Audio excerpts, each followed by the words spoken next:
जोहार नमस्कार। तो एक बहुत ही शानदार गाना आपने मन के सुना थी जे कि जब ई तान छूट जाए से मेरा बहुत बहुत ही दुख लागेला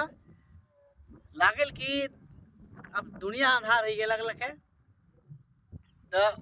ये प्रसंग में एक शानदार गीत है, तो ले सुनो। या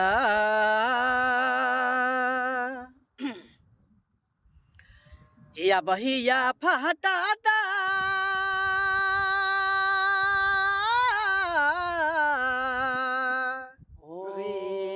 रे दया या बहिया फहटाता जोड़ी जाकन छूटता दुयो नैना बहता रे या बहिया फहटाता जोड़ी जाकन छूटता दुयो नैना बहता रे हरे कफना यू घरी मुख चूमता जोड़ी जखान छूटता रे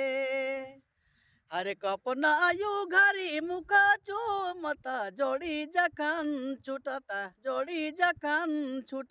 रे ओ रे दया धीरे धीरे डोली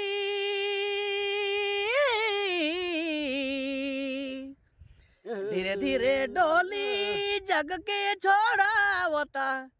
जग के छोड़ावता सब कहिया कुहकता रे रे दया हरे कफना यू घरी मुख चूमता जोड़ी जखान छूटता रे हरे कफना यू घरी मुख चूमता जोड़ी जखान छूटता रे ओ रे दया।